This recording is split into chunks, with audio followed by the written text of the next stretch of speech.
everybody. This is Dominic D'Angelo. I am now of SE Scoops. I said it right, SE Scoops. And I am here today on the Premier Streaming Network if you're listening or watching on a Friday. And it is episode 23 of One of a Kind with RVD. It rhymed. And I'm here with none other than the Hall of Famer himself, Mr. Rob Van Dam. Looking good in the tie-dye. Rob, it's good to see you, man. Yeah, this is tie-dye, Michael Hayes. Right, just so you know, Michael. Dude, that's tie-dye. This was a gift from somebody at the 420 Expo in New Jersey, and I don't have another shirt like it. I like it, man. I like it. Reminds me of the Dudleys. I don't know why, but Spike Dudley in particular. You know, they all want it. But, right. What did you overall think of the Dudley Boy gimmick when it first was kind of introduced to you and you first saw it firsthand, kind of like that? I thought it was so bizarre, but it's so cool. Yeah, well, so this was the time, I was like real defensive about the business and thought that silly gimmicks took away from the credibility and stuff. So I was a little defensive about the characters. Bubba would, I don't know. I mean, it was like it had to grow on me, like kind of like seeing Bubba used to have this gimmick where he would stutter and couldn't say a word. Yeah, and that was the deal. He would say, fucking happy 4-2. And someone would hit him or something, and he'd say 20 or something like that. And I just back in my competitive state of mind, I would probably just roll my eyes at it or whatever. But then when somebody told me that the gimmick has like a history, and that the Dudley Boys are all like the bastard kids of the same mom that was a rat back in the day. They used to fuck wrestlers, and then it kind of became funny that there was. I didn't know about. Did you know about all that? I didn't know it was a rat. That makes it better. Yeah, so I don't know the whole story, but that did make it a lot more entertaining that somebody went through, and thought about all that, and that was how we got the Dudley Boys and how the family was so eclectic. Right. And I thought it was so funny and cool too. Like, obviously when you see it, it's like, oh my God, this is ridiculous. But like when you see them work in the ring and stuff like that, they wrestle legitimate and fight legitimate.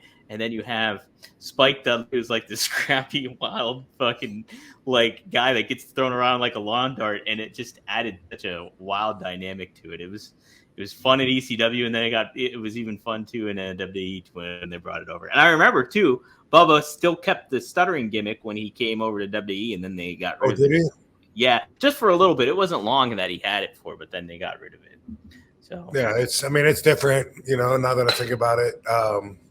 But that was, it was cool when Spike was like the outcast of the Dudley Boys too. So they would beat the shit out of him, and they beat the shit out of him, right? The brother didn't want to go along with what the other brothers were doing.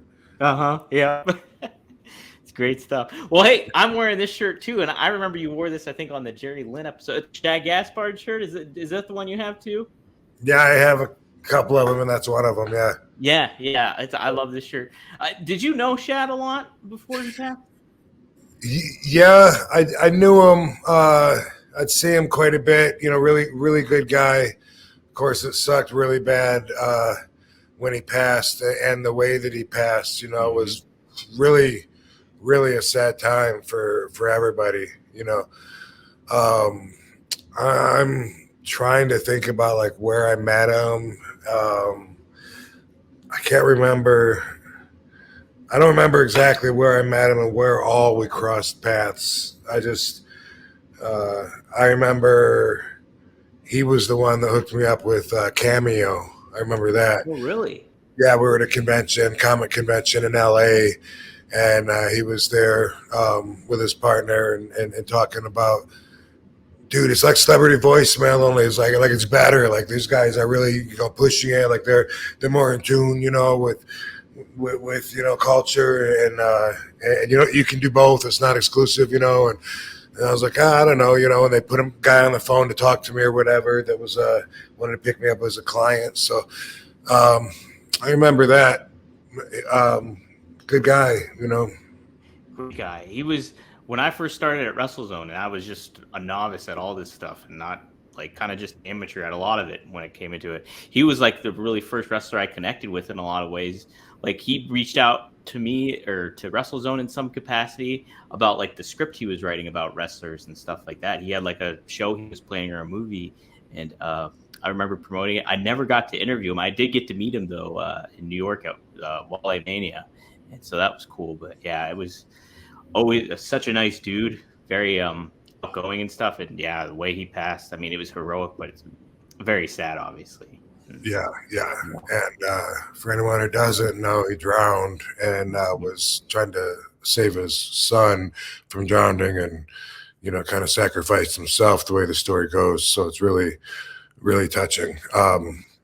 He had a lot of ambition, a lot of aspirations. He was one of those hustlers that's always getting involved in different things, waiting for which we all are, but some more than others, to an extent, where it's always just trying to find the right project to be a part of, which in our business, that's how it works. You can be like part of like one thing that really takes off and be very rewarding. And I just remember him, with different things. One time it was these little squishy like little wrestle buddies, and he was like, dude, yeah, they want to make one of you too. It's like really cool, man. And it was like little wrestle buddies, like they weren't called Squishmallows back then, but and I remember saying, I'll talk to the guy, I mean, where are they distributed? Am I just getting them made, or is this guy distributing them too? And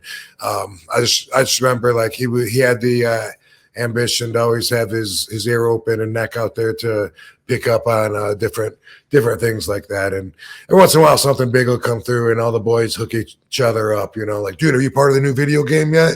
Yeah, yeah. No, he was great, and I remember, just him sending me like the first draft of one of his scripts and stuff like that for the pilot episode and stuff, and it was just really cool. Like he was a go-getter about everything and stuff like that, and wasn't afraid to kind of do that kind of stuff and put himself out there. And so, and then hearing the stories about him and how much, how helpful he was to other people, it was sad. It was very sad, but yeah, I mean, like such a great guy. Very appreciative that I got to know him just a little bit too. So I thought it was cool when I saw you wear that shirt, and I was like, I got to find mine. I had it somewhere and I finally found it yesterday. So I was like, I'm going to wear it. So. Yeah. Cool, man. So obviously there's some big news for you. You were announced on AEW coming back to, now that we talked about it too, a city that you very much are associated with in Philadelphia. How did this all come about, Rob? Can you give us any details? Is it just another phone call and be like, hey, we would love to have you in Philly? Well, something like that, at least for half of the equation. I'm always documenting my synchronicities and stuff. This was a pretty good one. I went to the eye doctor the other day to get my eyes tested, just my annual prescription eye exam. Got a message. I got a phone call I picked up because it was from the big company, and had a little talk. Got officially unbooked from Philly. And then about 30 minutes later, I got another message, got officially rebooked in Philly from another company. So I was like, that was pretty good. In the meantime, I'm just reading letters, A, E, and it happened like when I got there and before I left, before I even had a chance to even think about the first message. And so that's just the universe doing what it does, which is pretty awesome. And the reason I don't want to put too much detail on that is because word got out when I said before that I was unbooked, and it kind of worked against me because then I had someone inside working on trying to do some damage repair, and then I got people on Twitter saying, let's pass this around, man. We need RVD rebooked. And I was like trying to, not give that much attention to it because I had someone working on it. But either way, different dates, same town. And the one is becoming more and more valuable than the other one to me each time anyway. So here it is. You know, I didn't know till I saw the flyer yesterday that I'll be teaming with Hook again. So that's awesome. I know that people have really wanted to see that, and they enjoyed the tag team, and as did I. Set up last time, so hopefully Daddy will be there this time too, and I'll be able to see Taz, and maybe Taz will give me some pointers. Yeah. Use some of the pose pointers, which you should do. Yeah, right. Get the frown down. It's not that much of a frown. It's got to be natural. Come on, Rob. You know. Don't force it. Gotta be natural. Well, yeah, pretty excited, dude. Pretty stoked. Yeah, coming up just in a few days. So right, it's crazy. Yep. And I mean, like Philadelphia. When was the last time you were in Philly? Oh, not too long ago, was it? Yeah, not that long ago. I'm at that airport Marriott. It seems like every couple of weeks now. It seems like I remember saying that last time I was there. I was like, dude, I was just here, and well, I guess the last time would have been when I went to Hamburg. I went through Philly and stayed there. Okay, yeah, so, yeah, and then a few weeks before that, for some reason, I was also in the area. But yeah, I mean, if I'm in Jersey or New York, but yeah, it's possible to go through Philly. But in Philly itself, I don't know. It doesn't seem like it was that long ago. The last time I remember being in the ECW arena, no, I think I've been there once since then. But anyway, I know I was there last December on my birthday for the big show when I got inducted and I wrestled Rhino. I think I've been there once since then. I feel like I have. I think you were there earlier this year at some point. Yeah, for something. But anyway, I'm glad to be back. Let's fucking let's pick the ticket sales up and show them how much Philly loves RVD. That would just be awesome. Heck yeah, man. Heck yeah. It's I know too. I'm trying to think what else is happening that day. Well, yeah, I mean, obviously Taz will be there because he's on commentary and stuff, so he will be there. What also got announced, I don't know if you happen to see this, but Sting yesterday announced that he will finally retire coming up here in 2024. So I think it's like going to be February or March. I can't remember either way, but at AEW Revolution, that's actually where he debuted at too for AEW. And now he's going to retire. So I keep forgetting to ask you, have you crossed paths with Sting in AEW at all backstage? Was he ever there? I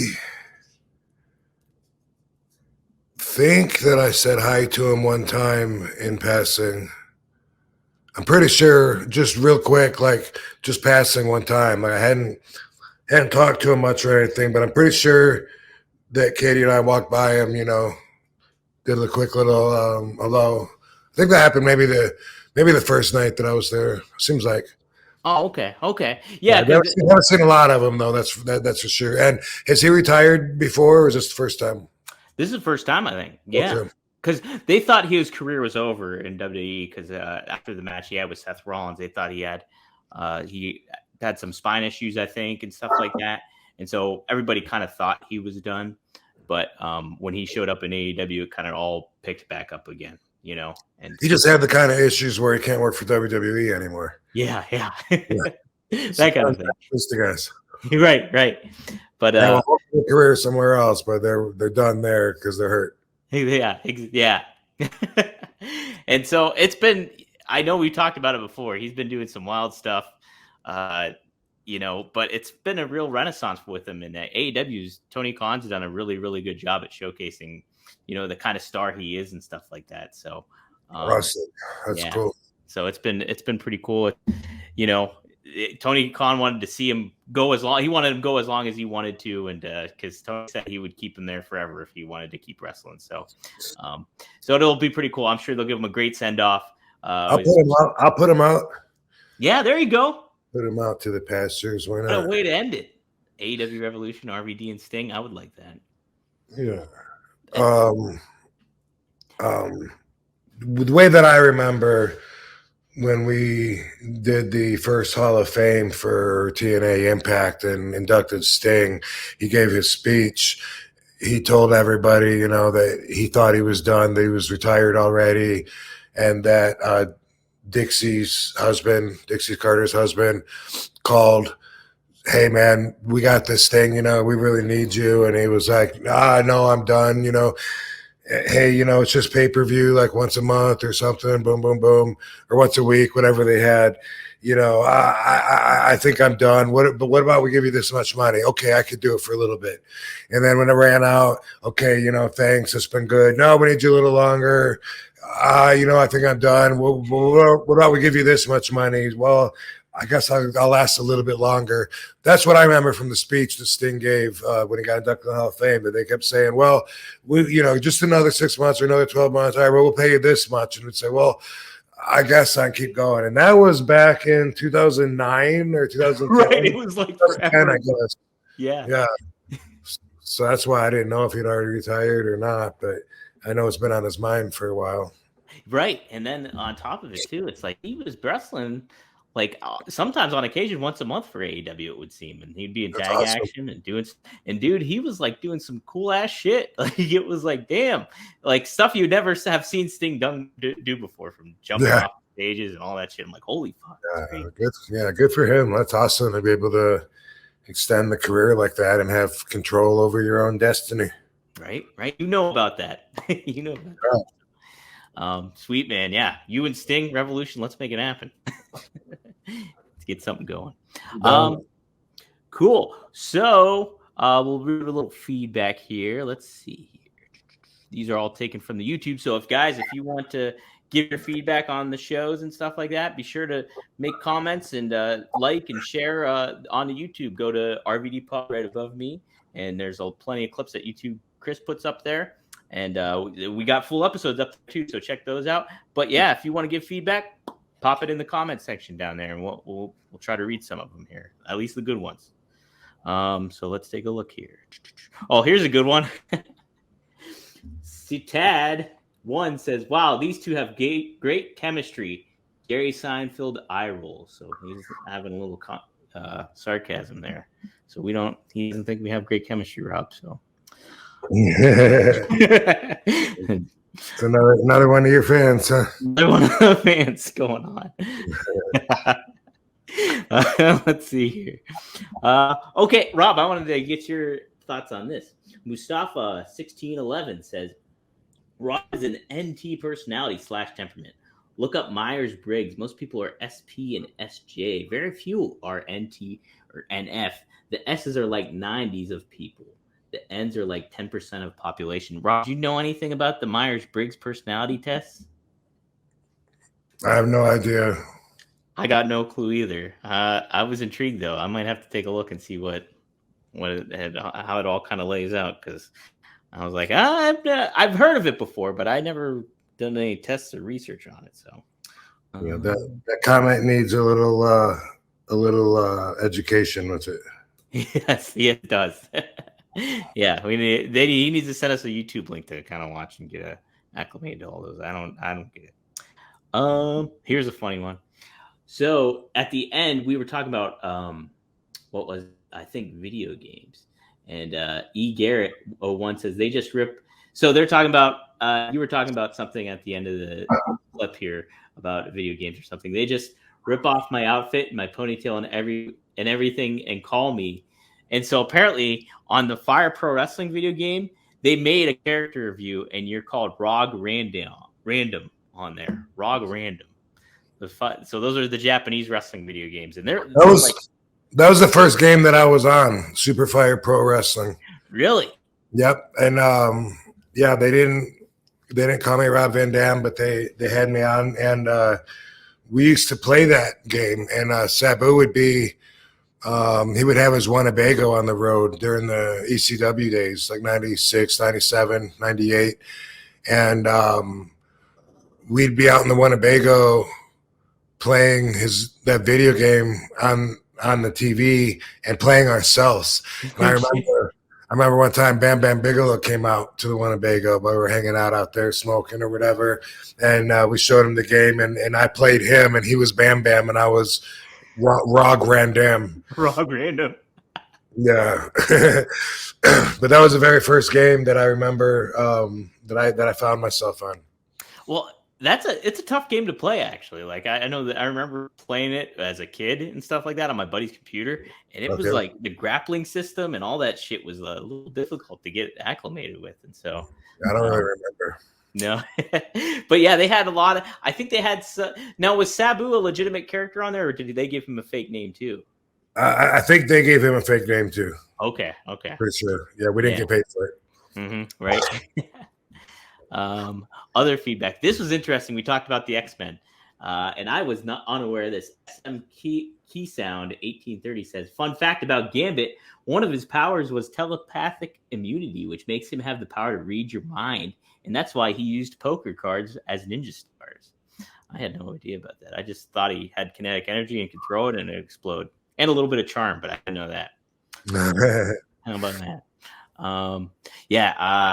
I after we talked about the X-Men, I was like, dude, I want to go watch those movies again. At least a couple of them. So pretty awesome. I don't know if I've seen them all. I think I've seen them all, but I don't know. Avengers. There's some bad ones in the mix there, but the ones with Nightcrawler, like 2 is awesome. 2's probably the best one, I would say. That's the one that features Nightcrawler.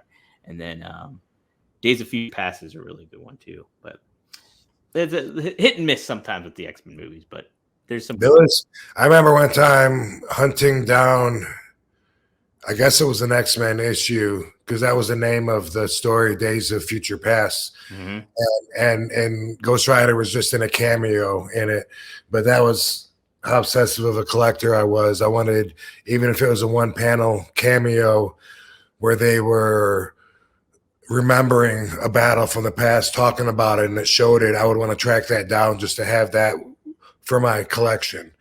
And I'll always remember that Days of Future Past. That was the storyline for, I guess it must have been X-Men, but in my mind, I'm thinking it was a Fantastic Four. There was one where he's on the screen on the monitor, Ghost Rider, and they're just talking about him, and they're just monitoring action of what's going on around the world or something, and I had to hunt that one down too.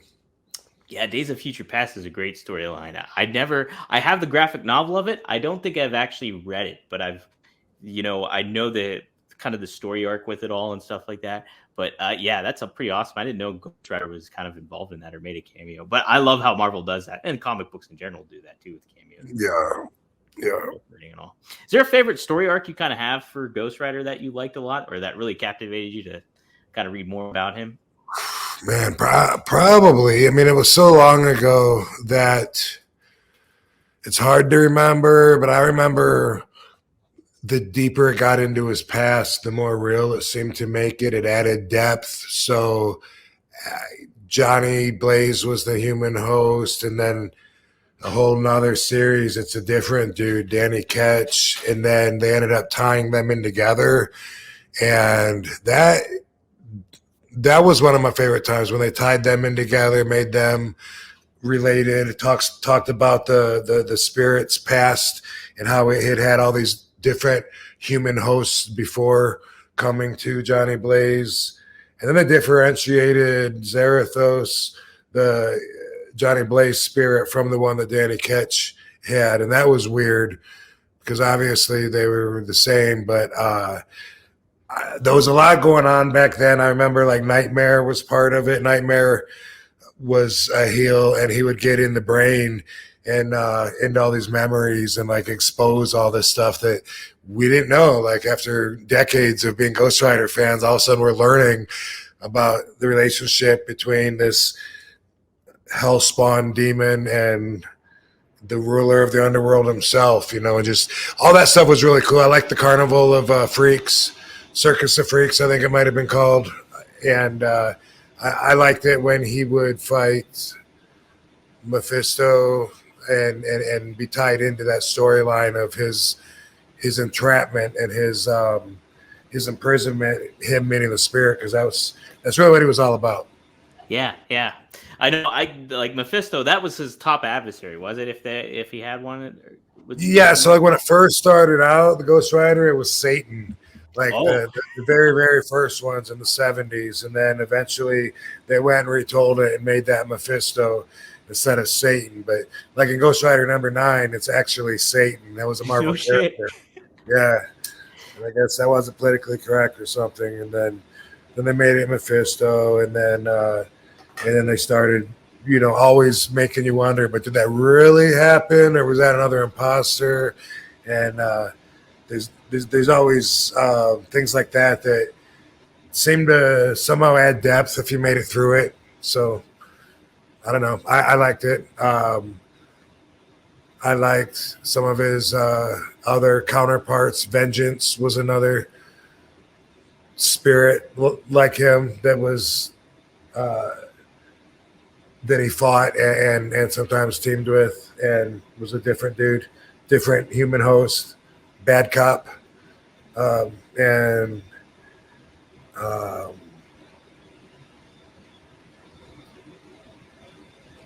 I guess that's like the end of the first series. I think I was like really into it. There was like 81 issues, and I remember I found out from Scott Munster at school that they had ended it because I wasn't current, and I was like, "What?" And that dude, the Keeper of Souls, what was his name? He had like a crystal of souls, and it would suck your soul out, and then it would just be trapped in this little fucking thing you set on a table for eternity. And that's what happened to him at the end of his first series. But then they brought him back, and he had escaped and stuff. And so I thought that was cool. But they planned on doing him in. Yeah. Yeah. Oh, fuck. I gotta dive into that. I think I would really be into that kind of series. It's been a while since I've looked at it, but it was, a big part of my childhood for sure. Nice. So if I were to start at a certain point, what would you have a recommendation or anything? Man, from what I remember, the first 81 issues was all Ghost Rider getting more and more power and becoming being apart from Johnny Blaze. Because at the first, he would look like Ghost Rider, but he could still talk like Johnny Blaze, and had his complete senses about him and all this. And, ooh, I'm a ghost.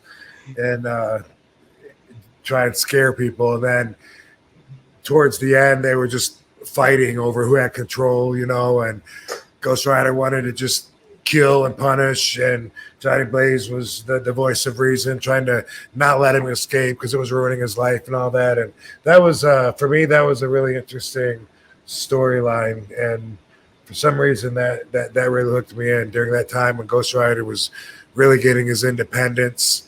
And then eventually when Nightmare comes in, he teaches him about his own self and his own past, and he learns all kinds of shit that he never even knew. And boom, I was sold. I think I still have all of mine, by the way. Oh, really? Yeah, I wouldn't have sold those or whatever, even though I stopped buying them. And God, that would suck to start again and have to buy every appearance now. Because now I think there's been a female human host. I'm sure there's. Yeah. I know there was a car racer host, and they just done so much. Like when I was a kid, I reading those, trying to find other kids that were also interested in and knew the same books and storylines and stuff was hard enough. But to imagine they would have made these fucking $1 billion budget movies and brought all this stuff to real life, there's no way I could have even fathomed that. It's amazing. It's amazing how they've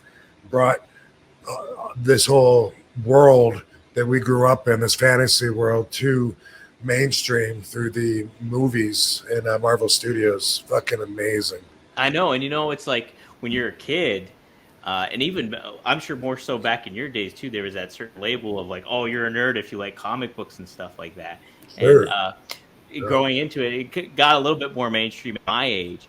But even back then, you wouldn't even fathom necessarily like, oh man, these are going to be like mainstream where like the masses tune in and go to the movie theaters to see them and follow along. It's definitely was not expected, and when it happened, it just blew up. And it's a whole. You could probably find a Spider-Man action figure at the department store. Right. Like people knew who he was, and he had a shitty TV series at the time, and and you could find a Superman action figure, but it wasn't based on probably a movie or maybe it could have been, but Superman could have been, not Spidey back then. But it was, you never would have imagined the whole aisle in the toy department is just filled with all these characters that are, some of them are so obscure you really have to follow the storylines to know who they are. And boom, There they are. They were valid enough to make multiple mass production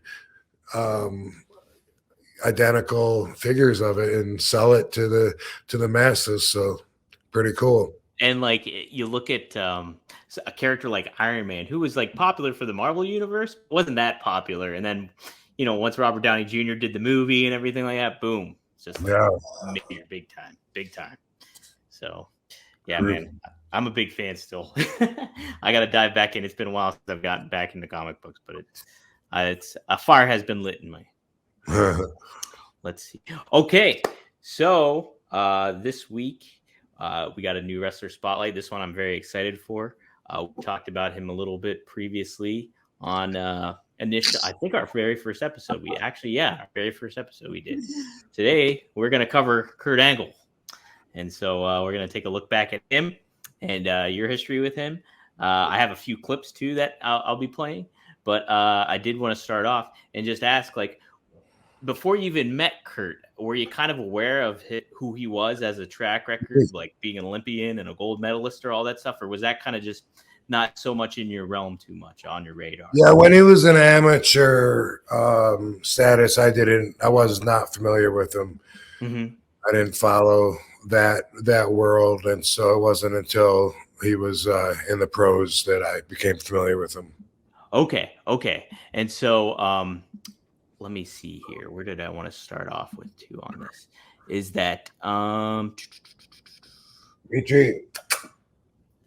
So on October 26, 1996, Angle attended the Extreme Championship Wrestling event High Incident, and at the urging of fellow Pittsburgh native Shane Douglas. He gave an in-ring interview and provided guest commentary during a match between Taz and Little Guido, but left the building after Raven attached Sandman to a cross using barbed wire. Angle, shocked by the controversial imagery and afraid that his career prospects were going to be damaged if he was associated with the incident, threatened to sue ECW owner Paul Heyman if he was shown on television in the same broadcast as the stunt. Do you remember meeting Kurt at this juncture? I don't. Like, I kind of remember him being there. I don't remember actually shaking his hand and meeting him specifically. Okay, well, Kurt's got a pretty damn good memory, so he remembers a lot of different stuff. And so on the pod, I have a clip from his podcast, The Kurt Angle Show, where he talks about meeting you for the first time. So we'll play it here real quick. Meeting Rob, very nice, very friendly. Went up and introduced himself to me. And what I remembered about Rob the most was him and Jerry Lynn had a banger of a match. I mean, this match was incredible. And he stuck out to me. He was above everybody else on that roster. And I'm not taking anything away from Taz, but RVD seemed to be the guy that really stirred it up that night and had the best match of the night. The guy is not trying. So there you go. Oh, wait. Oh, that was it. More of it. Political. He's not going to be talking about people behind their backs. He's not a backstabber. You know who he is.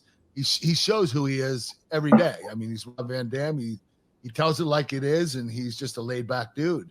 So I knew he would mesh well with the WWE. So yeah. So you left a pretty good first impression on him, Rob. Good. So, and then going back to it, let's see here. Yeah, your first match together is actually in Chicago on Raw is War on August 13th, 2001, and it's a hardcore title match. Because this is the era of the 24/7 rule, it actually happened to be Jeff Hardy ended up pinning you during the match at the end of the match when a lot of the invasion people. I actually have the match here. It only lasts 3 minutes, but it's a great match. I got 3-minute match. Yep, 3-minute match. But you guys we really are highlight live in Chicago, sold out here on Raw. Rob Van Dam and Kurt Angle.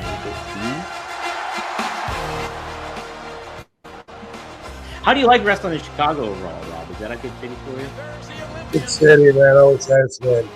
Yeah. Wrestling so many different venues in Chicago over the years. Right? Yeah. And it's becoming more, too, just associated with wrestling, even more so with teams, too, even now. Although it's my least favorite airport. Is it? Oh. Well, which one, the O'Hara or the Midway? O'Hara. O'Hara, okay. I think Midway's so far away from everything, it seems. But yeah, O'Hara's a rough one. Referee Charles Robinson. Yep. Little Nate. God bless him. Yeah. Good dude, man. He's been there so long. I know he's still there too. It's crazy. Yeah.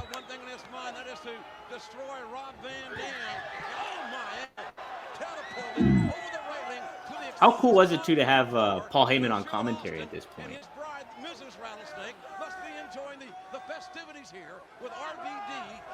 Pretty cool. I know he's got my best interest, you know. Yeah, yeah.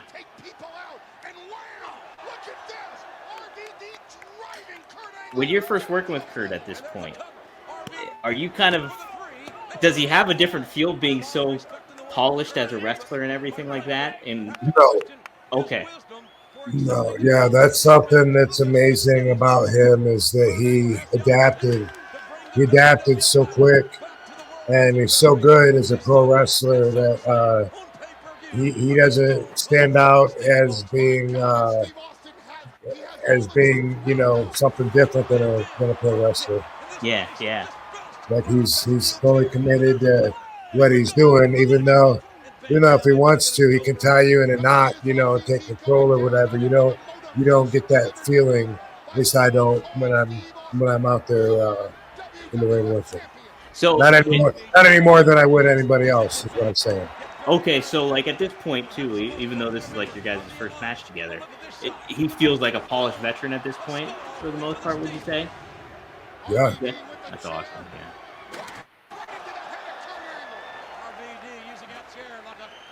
There's some pretty cool spots in this match. I liked the trick shot where he tripped you into the chair and stuff. I thought that was pretty cool.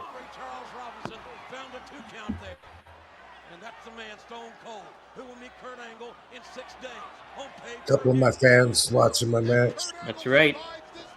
How much interaction did you get to have with Deborah? She wasn't there too long, I don't think, at this point. But yeah, I don't think she was there a really long time. I just saw her recently somewhere. I guess. Really? Yeah. Yeah, I just stuck out of my mind as being like really nice. Really nice to Katie too. Yeah, yeah. I don't know what that was. I always heard positive things about her. They are fired up. Right? They are. Oh, here comes the ECW guys. Maybe repping Stone Cold there. Mike Awesome, did he wash his hands? Fill him a chair, dude. Beside you. Oh, shit. Oh, it's Jeff. Uh-oh.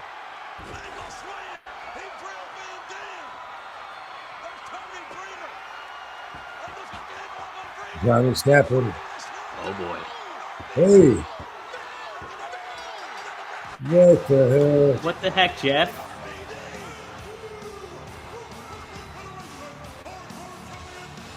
There's evidence Jeff does have a win over me. He does. But it's tainted because, I mean, you're wrestling Kurt here, too. So.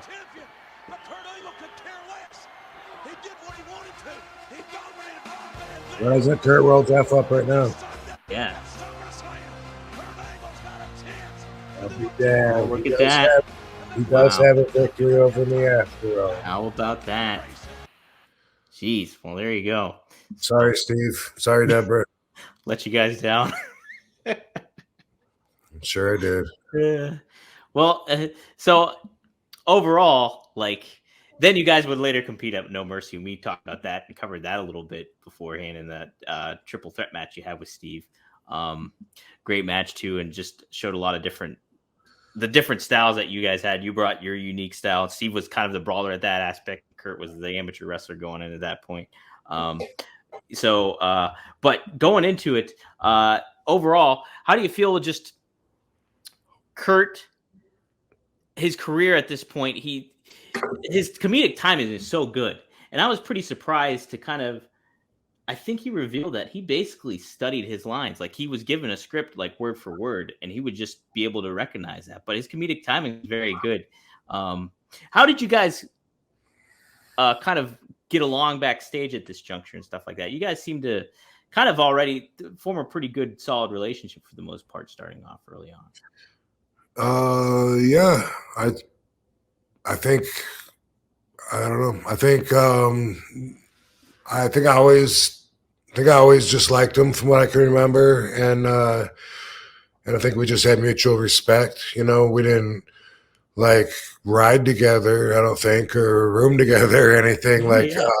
I mean, I don't, you know, we didn't like bond on super personal level. We just didn't have that much time to do it. But I've always liked him, and from working each other, it seems like we worked each other a lot. And you know, you always develop a certain relationship with somebody when you're in the ring with them night after night after night on the road, house shows and TV. And we did that and learned a lot about each other and developed a relationship through that, mostly outside of just, you know, common respect. I think too, it's crazy too to kind of think that, you know, you guys had these matches in like 2001 and stuff like that. But then later on, you guys didn't start competing against one another almost for like 5 years until like the new ECW kind of kicked off in a lot of ways, you know? Yeah. But how do you feel too, him going in? Well, before that, I actually wanted to play this clip too for you from the podcast. Talk about, you know, you being stiff and that talk about like that discussion. Is Rob stiff? Is he not? And Kirk kind of clears the whole air about that also. I thought this was a pretty cool clip. Says he's stiffer. Stiff all the time. You know, he made in every once in a while. He got you pretty good, you know, one match, and then 3 matches would go by and he might get you with another one. He wasn't known to be stiff all the time. I was actually more stiff than he was. Here we but go. I never heard any stories where guys got pissed off at him. And let me just tell you this, if they did get pissed off at him, he's a badass. Okay, he can fight. Okay, this kid's a tough son of a bitch.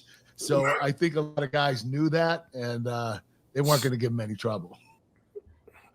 So he told her right there. He's like, he was stiffer than you were in a lot of ways. So Yeah.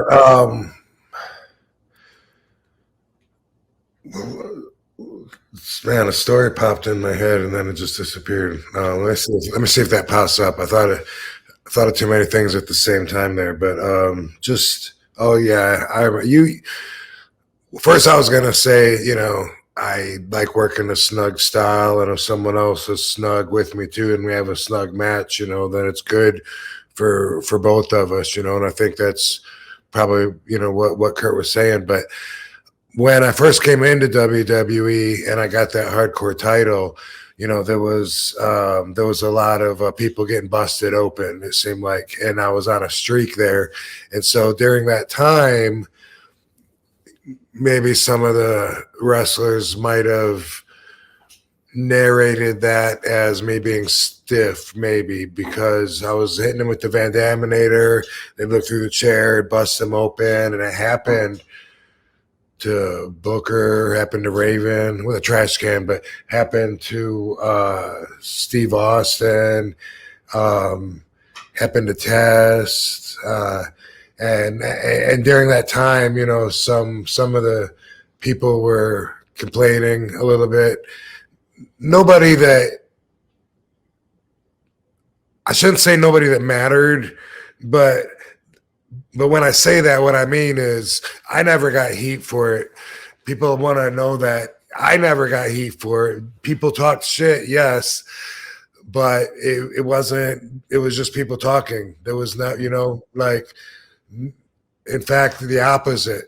One time, and I have told this story several times, but I was wrestling Kurt, and I don't know which of these matches it was, but it was back then when I had the hardcore title on TV, because I had him face down on the announcer's desk, and I dropped a leg on him, and when I did that, his chin got busted open right here on the well, just like mine the other day, but on the corner of the announcer's desk, and he was bleeding. And after the match, I walked by Vince because he was in Gorilla, and so I always feel bad when I bust somebody open unintentionally. You know, I mean, it's like, damn, you know, you don't want that to happen. usually. Usually. But I just said, I remember specifically, I said to Vince, I said, man, sorry, I busted your boy open. And he said, what? And I said, sorry. I don't know why I called him your boy, but that's the way I remember it. Yeah. I'm sorry, man. Sorry about that. I busted your boy open with the leg drop down there. And he said, well, he'll learn to turn his head next time, won't he? And so I never got heat. But some of the people remember it differently because they remember the gossip that's going around on the dirt sheets or the internet or whatever. And after that particular match, that's the first time that I really remember his wife coming into the picture. Like if she was a character before that or if she was around, I guess I just don't remember, you know, when Karen Jarrett was Karen Angle. Yeah. But after that particular busting him open, like the next time at TV, Kurt, at the beginning of the day, Kurt came up to me, you know, hey man, you know, hey, how's it going? I do it. Hey man, I'm sorry about my wife. He goes, don't pay her no attention. And I was like, what are you talking about? And he goes, you don't even know? And I said, no, what? What are you talking about? He said, oh, don't when you find, don't pay any attention. Because she opened her mouth doing an interview and said some stuff she shouldn't have. She had no business to, you know, to say that, you know, but you know, just don't pay no attention. And I was like, oh, okay, you know, and then I learned that she had done an interview. So maybe she was already talent if she was doing an interview. I can't remember, but from what I do remember, though, she said in the interview that RVD should go to Ohio Valley Wrestling and learn how to wrestle because I was hurting everybody, you know. Oh. So, you know. So Karen, I don't think she didn't start as a talent. I don't think until TNA. So okay, I think maybe she just did the interview as Kurt's wife. Maybe that was strange in itself, you know, like by her being just a wife and then opening her mouth about the business, you know, about what she might not understand from our perspective or something. Because it seems like that's what Kurt was trying to explain. But yeah, I'm sure. You know, and obviously, like if you're the wife, you want to look out for your husband and stuff. But it's like that kind of aspect. Yeah, it's like it's probably. She wasn't the only one that thought that either, you know. So, but I love seeing her now, though. Yeah, she's awesome. Yeah, she's awesome, and she's got such a great energy around her. Always, and she's always so nice too. Like goes out of her way. Yeah, super cool. Super cool. There's been times where I was at Wrestle K last year and stuff like that, and just hung out with Jeff, her, and Cody, and everybody, and just a great family there. So it's really cool. Maybe I'll see them Wednesday, huh? Hey, that's right. Yep. You know what? That is Jeff's show. He's on there. Yeah. Mm-hmm. So I brought that thing for Cody last time. We didn't see him. Yeah. You very well might see both of them there. All of them there. Man, every time I do AEW, by the way, every single time I end up on a run right beforehand and coming in tired. And I thought this time was going to be different. Because, like, it was like the first time, you know, I went out to the ring and challenged Jack Perry. And then between that and then the next Wednesday when we wrestled, I went to Oklahoma because I was booked at the Comic-Con. So yeah, Tulsa, right? I had to go there for over the weekend, you know, and then come back. And then and this time, and then I can't remember what it was. Same thing last time. And then this time, you know, I was thinking when they said the 25th, I was like, cool, I think I'm off till then. I'll actually be rested, come in feeling, you know, 100%. And then I kept forgetting, but we're going to a wedding.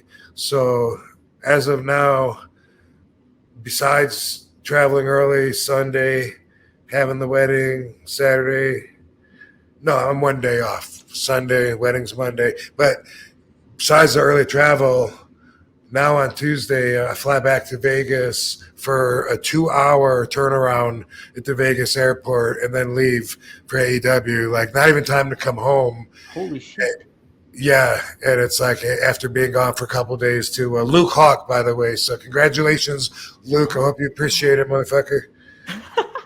No, so where's he getting married at?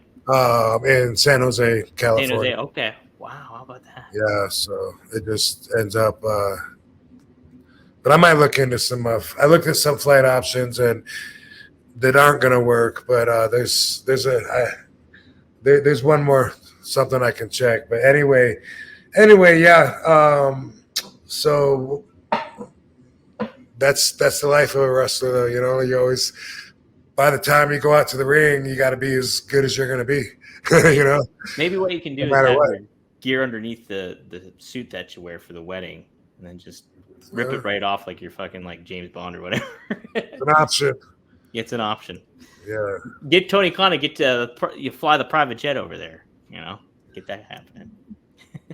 Get Luke to move his wedding earlier in the day so I can come home right Monday night instead of Tuesday afternoon or Tuesday hey, morning. Luke, can we make some adjustments here? Yeah. FYI. So what I wanted to touch upon with Kurt too, him being in the ECW brand, and you know, this is that when you become the champion and everything like that, and there's that real big groundswell to bring ECW back, and then here it is as a third brand, and incorporating Kurt into that. What did you think about that initially and everything like that? Him not being initially an ECW guy, him having the legitimacy of the, you know, amateur gold medalist background and what he's capable of. Was that pretty? Did you think it was a pretty cool added element to incorporate into the new ECW going forward? At that point? I did. I really did. I thought because of, like, just like you said, because he's legit, credible, and such a great talent anyway. You know, any of the brands would be happy to have him on there. But I loved that he was going to be there as a strong opponent for me. And you know, as soon as we were wrestling each other, I loved it because I considered him a top guy, main eventer, and I felt like I just wrapped myself up with my old ECW world, brother. You know, and I mean, I'm indestructible. You're in my fucking house. I really did feel like that. You know, I felt like I was up to the challenge, and so I was glad that I had a really strong, credible opponent in Kurt and didn't have to like create an opponent out of somebody else and then try to make him mean as much when it comes to selling tickets, because that's not easy to do no matter how good of a match you give somebody. And like I said, I wanted Kurt to want to step up the intensity and bring up the fight a little bit, just like when I wrestled Bob Holly. Bob Holly was always so stiff. I was like excited because I knew that he was going to bring it, and I knew that I was going to bring it right back. And at that time, I was really excited about, you know, working at that kind of rate.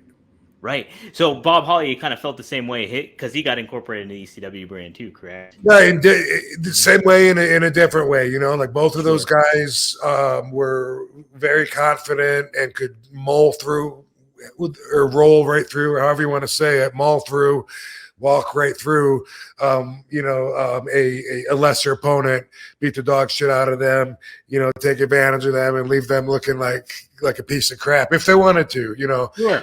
Both of those guys could, and I knew that about them, that they had that in them, and I just knew, you know, enough about myself to know that I wanted a reason to step it up, not step it down like I had been for the last 5 years, you know, since I joined WWE. Now that we were bringing ECW back, I felt like I was being released, like they were taking the chains off me, and I was able to really fight with passion that can't be faked. And so all of that going into those matches, I was so happy to have strong opponents to be able to have those matches with. Right. And, you know, Kurt, I loved how they kind of changed his whole almost identity, because he was so known to be great at comedy and stuff like that, and a great wrestler. But then they really embraced the fact that he was just like this wrestling badass, wore the mouth guard in, and kind of like made the most of that. And it really, yeah, I mean, imagine in those same positions if I was wrestling against somebody that was I don't even want to name the names that I'm popping up in my head because I don't want to be rude, but some wrestlers that are more mid-card or younger too much respect for me and the fact that they're afraid of me, Mhm. you know, and then, you know, trying to draw like a competitive match out of that when they're really trying to please me instead of, you know, really get themselves over like these guys do. It just makes all the difference in the world. And another perspective I'll add, comparing the comedy Kurt, when you're talking about 2001, back in that time period, again, competitive spirit.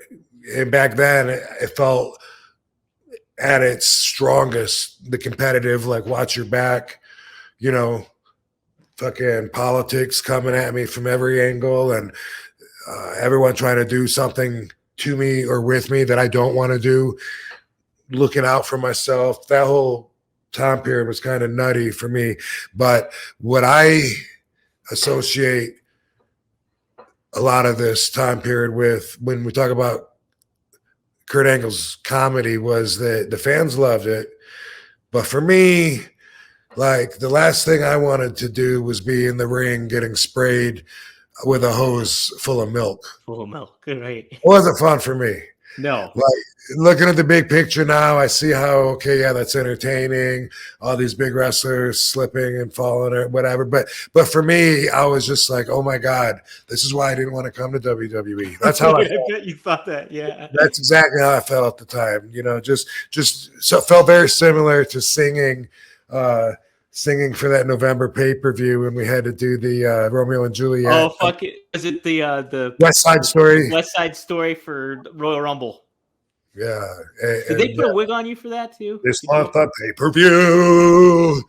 That was so like not me, and I felt so uncomfortable and was so like hating my life, you know, doing that. I was just faking, you know, like hoping everyone else was singing that back. Just like I used to do in music class. Why do they make me sing in music class when I was a kid? Why do they make kids do shit that they're never going to have to do in real life ever again, unless they become a pro wrestler? Then, of course, you're going to have to sing. You're going to have to sing it, like do a basic musical. Yeah, but, you know, that for me, I associated with that kind of stuff where the pouting on my face was a shoot. And then comparing that to ECW, where, like I said, it was more like a contest of talents, you know, like boom, let's mesh it up together, do what we're here for, you know, like this is the reason that we're both in this industry, to show what we're going to show tonight. Boom. Yeah. How did you feel too? Like, you guys were basically the two faces of the brand at that juncture too. Was that like, did you kind of feel like you guys were on the same page? Like, you were more competitive back in the 2001-ish area and stuff like that. Was there still that kind of air of competition, I guess? Or were you guys kind of more, hey, we're both a part of this and we're both making this brand going to work? Was it kind of more so in that regard? You kind of get what I'm saying there? If I get what you're saying, I would say that it was a balance of both. There was definitely a lot of competition still, and there was still a lot of us getting ourselves over. I think that's what those of us do that get over. You know what I mean? Maybe some of that's lacking now, and there's too much of the other. Maybe, you know, teamwork to get the spots over. But I remember specifically some receipts, some tit for tat thrown, you know, with a little, oh yeah, let's see how you feel about this. You know, like I remember some specific moments in my head that Kurt probably doesn't remember because they didn't amount to anything, but in my mind they could have. You know what I mean? Like, where's this going? You know, like, you know, some stuff like that where either one of us could have taken offense to the other one saying the wrong thing or doing the wrong thing, and I'll just leave it at that. There you go. Yeah. But that's the name of the game, though. And like, if you guys are like, you know, the top stars, there's a reason for that, and like the competitive aspect of that really puts that forward, I think, too. I could only imagine. Yeah, it really is like a hybrid of entertainment and sports competition and athletes and big testosterone filled up muscle dudes and teamwork and egos, and there's so much that's all involved. I think that's what makes it such a phenomenal entity, that it is what it is, and there's not a whole lot of other stuff like it that captures all of those factors and into one. It's not just one or the other, like I think about if I wasn't happy with something that the direction they wanted my character to go in, or a promo that was suggested that I didn't want to, I don't talk like that, that's stupid, whatever, then they could just be like, well, just look at it like it's acting. But how are you going to look like it when it's acting, when you're in charge of 99% of what your character does, and you're that character for and you're 20, you, yeah. for decades, and then Right. it's like, it's not all, so it's weird that there's all these different things thrown in together, and how it all balances out, and how certain people are able to navigate through those waters and certain people aren't.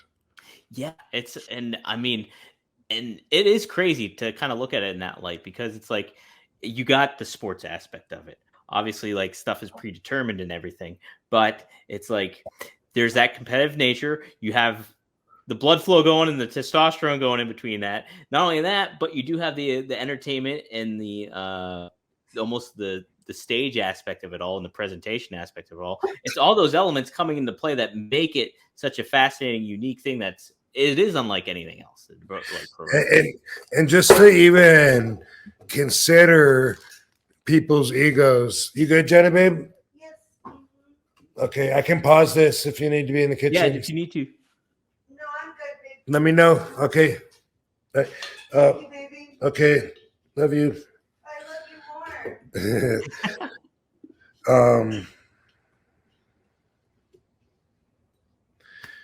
Just to consider throwing the ego into the equation, how many people do you think really want to lose? Right. Yeah. I don't think there's a lot. So usually when the finish is discussed or brought about or whatever, one person's going to be a little more pleased than the other one. You know what I mean? Right. Like there's like, people don't even think about that. You know what I mean? But it's not like people set out, sometimes it feels like the right thing to do, but that's, with a lot of other supporting factors that would make that such. But on any given night, just to show up to work and be like, boom, especially you got your people there to see you, friends, family, whatever, boom. And then you get the news, boom, nobody's really going, fuck yeah, sweet. Yeah. That's what I wanted, and there's a lot more thought going into it than that, but that really is that simple. That is a part of what your ego goes through. So I just want to throw that in there in case anyone listens never even thought about that. Too, it's like, I'm sure as a talent too, when you get that kind of news, you're like, all right, well, if I'm going to lose, how am I going to get myself back into the position of like, it's not even just about temporarily, like, oh, I don't want to be seen going down. It's not just about that. It's about the career. It's about the business and the money that you make. I mean, obviously, if you go through the business like Goldberg and go a couple of years undefeated or whatever and just keep winning, guess what? You are going to make more money. That's more incentive to not want to lose, Right. Because then you're going to be a bigger star. And it's like, but the flesh peddlers that you're dealing with, when they break it to you and stuff, then it's just like, it's a work, it's acting. Yeah, just do something to get the kid over, and it's like, yeah, Hey, we know what we're doing. But it's like you got to ignore certain feelings, and you know, any wrestlers that are listening know that, and they know what I'm talking about. Yeah, I could. I mean, sometimes it's just the wrong thing to do. Really, really, fucking, what is it? 1PW. Really, you brought me all the way in here to England to draw this house in London, and you know, I had to put the local kid over. Like that's what some do is good business. When everyone here came to see RVD, They came to see you. They didn't come to see the. Hey, you local guy. want to work again? You say after that? Well, you know. Yeah, that's pretty wild. But then other times, you know, it could just be like, you know, especially like if you're in the company, like just as simple as that, you know, you want to be Bill Goldberg, not the fucking Steve Lombardi. And no offense, Brooklyn brother. Right. Well, Knuckleball Shorts, he's also known as. He was also doing that thing for a little bit. So Love him. Yep. So you guys did work a match pretty early on too on television. You see that? Lombardi? Huh? Me and Steve Lombardi? Oh, you and Steve, yeah. He had all different types of gimmicks that you had to encounter with. No, with Kurt on ECW defended the world title and stuff against him on television. It was a good match, and you know, you got over clean against him. Do you think though this kind of happened too early ultimately? Because would you have liked to see you guys kind of almost like what you were talking about in a way with Mike Awesome is like you guys are on your own path and then you finally collide for this big match. Did that kind of come across your mind at all, if you remember anything like that? Or were you hoping to have like a longer term program basically with Kurt and the new ECW? But you were saying that I defended the yeah, so you defended the world the WWE title against him on television and you beat him clean. And Edge was in the crowd. At least I believe you were the champ at the time. Let me just make sure. Well, it was a pretty quick title reign. I know that. I don't know. Yeah, let me see here. I'll just make sure. I'm almost positive you did. But yeah, Edge was in the crowd. This match was longer than your first match you had with him. But, it ended up but yeah, it was like the main event and it closed out the show. And then Edge speared you at the end of the match, stuff like that. And he was okay at the time. So so I think, you know, I mean, it could be looked at that way, but overall, I would think no, not too early, because we just started the third brand, and so and just crowned me world champion. So we want to show what kind of champion I'm going to be. You know, like is it just going to be a quick transitional thing where it's a fluke and someone else is going to take the title? Boom. Kurt Angle, fucking great, like I said before, great, strong opponent, and then have a really good, strong, solid, kick-ass match to be able to show the people this is what the ECW main event matches are going to be like. The RVD ECW matches, wherever he is on the card, but he's main event right now. This is what to expect, and then to have me beat him, you know, have me see me go over and be victorious is, to me, sounds like a pretty good intro towards my championship reign. At this point, I would say looks good. Looks like the belt means a lot to RVD. He's going to be fighting to stick up for it. He's a champion we can get behind. He talks a lot of shit, but boom, he's backing it up. He just beat Kurt Angle, who, you know, anybody would be stoked to have a win over. Let's see what's next. I think it feels more like that than just too early. And also, I think Kurt, I kind of feel like he was too WWE to be a full-time ECW guy. I feel more like he was like borrowed to help us get a good strong push from the beginning. Yeah, set a good precedent for like what people can expect moving forward with that stuff. Yeah, here's what you can expect to see, and then take him away. Yeah, because he wasn't there much longer after that. He left the company and then went on to TNA, and then that was that for a good amount of time. What did you? You guys later crossed paths in TNA. How did you overall feel about what was your impression of Kurt in TNA at the time and stuff like that? He would seem to be pretty much a big primary focus for the promotion during that. Yeah, so he was he was the guy inside that was allegedly getting paid X amount of dollars, and that gave this company down in Orlando credibility as another option, somewhere to go. So we all were talking about it. You know, Kurt's making X amount of dollars, and they only work like once every 2 weeks, or you know, doing their TV like at Universal Studios. They're not even on the road. They don't even have to travel. They just go to the same place.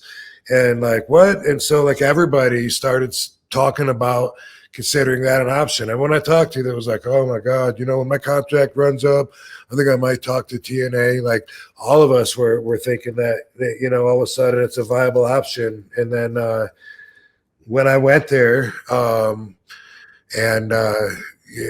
they contacted me, you know, and when I first did my money's talk with the guy that I had to negotiate with, you know, and we're talking about this certain number. I was like, dude, come on, man. Everyone knows Kurt makes X amount of dollars. He was like, no, he doesn't. He goes, I can promise you and swear to you, like right now, like I know what he makes. He doesn't make that much. And I was like, are you serious? like everybody went by this number. You're like, come on, you're fucking with me. Yeah, which he could have been, who knows? But either way, it was just funny how something is considered fact, and then all of a sudden it's not. So it was he set a pretty good precedent for TNA, because it was like, okay, this is another outlet for big stars to kind of go to. Not only that, then it kind of gives you a leverage you almost kind of move to kind of utilize in a lot of ways. So that's pretty cool. Yeah. Mm-hmm. Yeah. How about that? Yeah, him and then you know, when they got the NWO guys down there, Nash and Hall, and you know, then there was another. They're getting Y amount, you know. Yeah. There was getting X amount. These guys are getting Y amount, you know, and those were the numbers that everyone in the wrestling world. I don't know where they got them from, but we were all using them, saying, "Holy shit, you know what? When my contract's up at WWE, man." I'm gonna talk to them, man. That sounds fucking like Kurt's got a great down there. The Nash has a great, and you know, and it was a good deal anyway. When I went down there and shit, that was, people always ask about comparing the different the three different groups. You know, from my perspective, and I always say ECW was the most fun for me. WWE made me the biggest star and the most money, and TNA was the easiest job that I had. In other words, the least amount of work for that money. And especially when I first went there and we were doing it once every 2 weeks at Universal Studios, you know, that was cake, especially when you're getting off the road from WWE and you would have done 8 to 10 matches on an average in those same 2 weeks. You know? Well, so when you did go to TNA, how was it set up? Like, how many set of tapings did they do in one whole sitting? Like, if it was once every 2 weeks? They would do 2 weeks worth. Oh, okay. So, that's right. I do remember that now, because I remember that happening. Okay. And did you, when they started kind of touring a little bit, were you on that touring schedule too? I can't remember if you were. I think so. I think so. So I went there in 2010. Mm-hmm. And then they were just started. They were doing the live show. So now I'm thinking maybe they would do a live show and then they would record the next week's show. So I think every other show was live and every other show was recorded. I think you're right. Mm-hmm. Yeah. I think and then, right. Pretty soon, not real soon, but soon enough, they're talking about growing, wanting to get the brand out there by hitting the road, you know, and me and Mike Weber, great guy. He was a producer there. I was working with him thinking we get the brand out there without getting us out there. It would be cheaper, but we're talking about brand recognition, trying to put our brand on different items, to have out there and shit like that. And I just remember like, hey, it was fun talk, but it never went anywhere. And pretty soon, boom, okay, we're gonna go up to North Carolina. We got a tour, we're gonna do that in between the next Florida loops, and then started being on the road the whole time that I was there for my 3 year, might have been 3.5 years. I'm not sure, because I remember for a while there they didn't produce the contract to extend it, and then I eventually just left and went to WWE, but I don't remember how long that lasted. But anyway, the whole time I was there, man, they were drawing like 900 people, and they seemed just fine with it. Like sometimes a little less, but it was almost always like the same, and it didn't seem like it mattered. And I still think they don't care. I don't know. I mean, that's a lot to say they don't care, but I feel like the whole time since I've heard of them, TNA, I feel like they've been rumored that they're going out of business next week. And just like cockroaches, they survive, they keep going, and they just keep marching forward and keep doing what they're doing. So I think that however they're surviving, I think that it's working for them and their present aspirations. Yeah, it is pretty wild, because it's like, how many times were they at death's door basically, and you would be like, okay, it's over now, and then boom, it's like Michael Myers, they're back. Yeah. Yeah. So, so I don't think they're going anywhere, even if people watch them or not. I don't know. Right.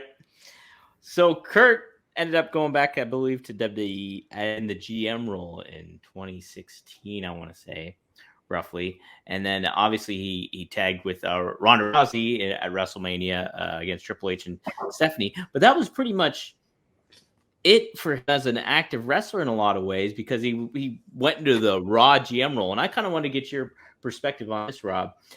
He mentioned that he really wanted to go back and wrestle there. And that was, but Vince and wanted to put him in this GM role as a GM and an authority figure. And so he went along with it. But then he mentioned that doing that really diminished his, I guess, in-ring ability to continue wrestling. And it kind of quickened his retirement more so.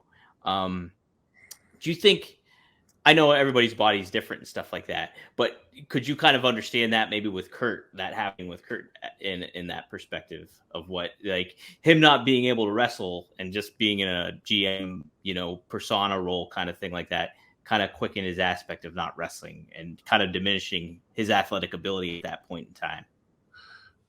Yeah, I can see it. That's the rule of thumb has always been that time off is a wrestler's worst nightmare. Mm-hmm. Old expression that I feel like, just like in many areas, I feel like I am an exception to that, and I've always enjoyed time off. But enough time off, if you're sedentary all the time, then you're going to look like it. You know what I mean? And if you aren't in wrestling condition for a long time, then of course, just like conditioning with anything, most GMs probably don't work out like a professional athlete either. You know what I mean? So it's the whole lifestyle that you got to keep up. Otherwise, you lose it, no matter what it is. You know what I mean? If you're an archer, and you're good at shooting the bow and arrow, bam, and then try taking 2 years off of it, and then pick one up and see how good you are that day. You know what I mean? It's just anything. It's conditioning, and you condition your body, your mind, your body, and with things like this, you have to adjust your whole lifestyle to it to be able to do it. Yeah. And it's like, if he was going in there with the mindset of like, okay, I want to wrestle and I want to be active on a consistent basis, like, and then you're just in that role of like, okay, I'm not wrestling. I'm on television, but I'm not wrestling. Right. Like, maybe I can sleep in instead of hitting the gym today. I'm going to wear a suit anyway. No one's going to see me. Yeah. It's just like, it contradicts it all in a lot of ways, and so, and plus the wear and tear he has taken on his body at that juncture too, even was just like, okay, like it's got to maybe speed up some of the process of that too. So most wrestlers that I've talked to, when they get on in their years, they say that when they stop, that's when everything catches up with them. yeah. I've said lots of times I feel better now than I did in my 40s because I had issues like with my back that went away. So I'm again exceptional in that area, but time off is a wrestler's worst enemy. I've always heard that from the guys. And then when they're not in the ring and then they're not as active, then they don't keep the motion. Then they lose not just their flexibility, but also, I mean, their tendons, everything will stiffen up, and everything on your body that bothers you, everything, it's always inflammation. If you haven't learned that yet, no matter what it is, from tennis elbow to an upset stomach to a headache, it's always, always, always inflammation. And that's the body's defense system. When it finds something wrong, boom, it flames up.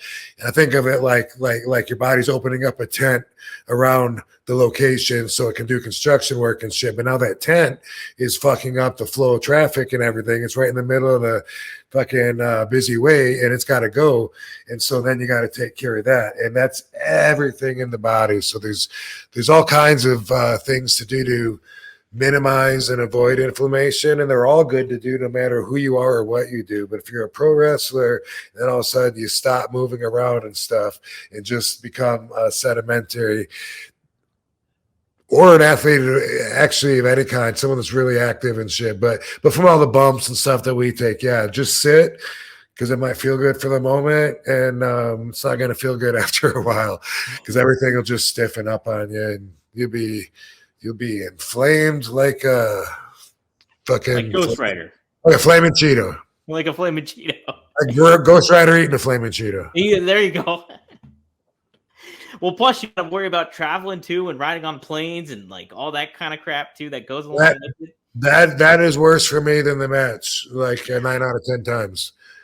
Yeah, I leave the match feeling great. Wow, man, cool. I didn't get hurt. I feel great tonight. And then by the time I get home the next day, after sitting on that uncomfortable airplane and sleeping like this, I'm always feeling it the next day. Yeah, and I think I remember hearing Tommy Dreamer say something about how rough that is too after he's wrestling and flying back and all that stuff. Yikes. So Kurt ended up having his retirement match at WrestleMania, but it was in a losing effort against Baron Corbin. It was as a fan who loved Kurt Angle and everything like that, it was a disappointing send off, and I know Kurt deserved a lot kind of better in that in a lot of ways. I just overall with Kurt's career and everything like that, and what I know I asked you this too, just his legacy overall in the business, like he's such an unprecedented talent that's like, from what he did from a background standpoint and everything like that with the Olympics, and then going into it and then just taking so naturally to pro wrestling, he's got to be like in consideration as one of the greatest to ever do it. Where do you kind of see him overall? He's one of a kind. He's one of a kind, man. It's not easy to make that transition. Brock also did a great job transferring. Some of the guys, though, if you think of like Dan Severn, great wrestler. But then when it comes to pro wrestling and the colorful character that's marketable, that the promoters want to book and fans want to buy tickets to see and stuff, then it's not as natural for someone like Dan. A lot of MMA fighters in general have that same issue. It's a lot of them are wrestling fans, and those are the ones that are able to cross over because they probably imitated wrestling when they were thinking about working their way up with the amateur ranks anyway. So that goes a long way. Otherwise, a lot of what we do in wrestling is so opposite what you would do in a real shoot situation. You know, it's because one is this. Let me explain it to you like this. I remember telling you were punching the heavy bag and you were wanting to get your punches quicker, and I said you got to relax your arms; they'll go quicker. You did. It worked, right? It worked, and it's. I'm doing a lot better at it too. So Right. So let's say me and you are gonna fight. Let's say it's a wrestling tournament, it's a street fight, it's a karate championship match in a tournament, whatever. But we both want to win this. Everything's on the line, right? mm-hmm. As soon as it starts, ideally, I would like to hit you so quick and so hidden that you don't see it, nobody sees it, and it incapacitates you, Mm-hmm. and you're done. And then I won, and you're done. With wrestling, that's the worst thing that can happen. Yeah, it's the worst thing. If nobody saw it, it didn't fucking happen. What the fuck was that? So now I want to hit you in such a way that everybody in the whole building sees it. You know what I mean? I want, so there's a lot of drama and showcasing put into it, into your very own agenda with how you move your body, how you punch, how you run, how you turn your head, every little thing. So Kurt and Brock, but Kurt, was very gifted in the fact that he was able to just cross right over and then be in a top spot and already be like so valuable as a wrestler in the professional industry and be able to back it up. Wrestling other top name guys, veterans, whatever, holding his own based on his reputation, which gave him credibility, and then the fact that he's so fucking good. It works. It works. It is wild too, because you think about that. Yeah, a goal as an amateur wrestler and MMA fighter is boom, I want to end this as quick as possible, get the paycheck, get out of there. And so Kurt, he's got that regimented aspect of amateur wrestling and what you're supposed to do and everything like that, and being trained into that environment. For him to take to that and kind of readapt himself into the world of wrestling, where you make it dramatic and show it to the crowd and presentation to it all, it's pretty remarkable that he did it so quickly and then became one of the best at it. So. I feel like you have to be a fan in order to adapt to it that much. Like you gotta, maybe he did some promos in the mirror, look in the mirror. Maybe it was a little more than that with his brothers or something. I don't know. I can't remember what the bio said about that, but usually that's the case. It sure does help a lot when you're imitating and mimicking the wrestlers as you're growing up. And what's pretty neat is I help produce with the podcast, their podcast, and whenever he's talking about wrestling, he just knows it very well. And so there is that aspect of that passion that he has for it. It's pretty cool to see him and be able to do that. So that was a fun one, Rob. A lot of fun.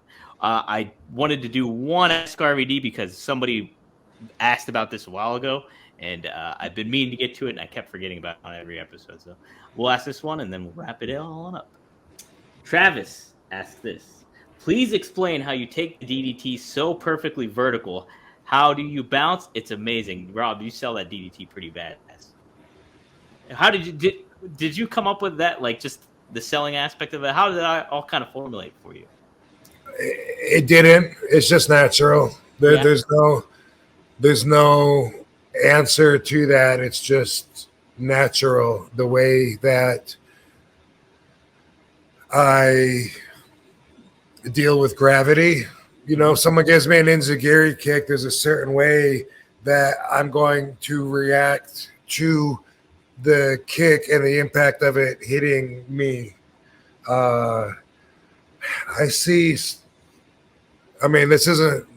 drift away from the DDT, but I do have a point here, because for me, a lot of it is natural. My move is natural. If you shoulder tackle me, I'm going to hit your shoulder, and I'm going to feel that. I'm going to feel that impact, and so are you. Bam, and that's going to knock me down. Boom, I hit the ground. I feel that too. You know, I just got knocked down on the ground. There's so much going on there. And I see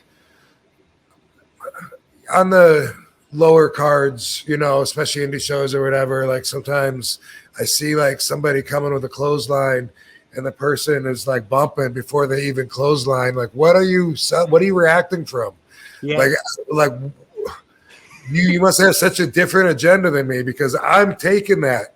I want to feel that fucking thing, boom, and then I'm reacting off of the impact of that. And that's how my timing is. If you grab me and DDT me, I mean, my head's going to go down with you, and then my body's going to follow. And so it's going to take like maybe a lawn dart pathway to get there. And that's because of the way that you're pulling my head down and makes my feet go up. And then I'm you know, we're engaged. We're riding down to the mat together, my head and your hip. And so that's the pathway of action. Like, I think about stuff first and how I'm going to react. And that's, again, something that's wrong with the business today. But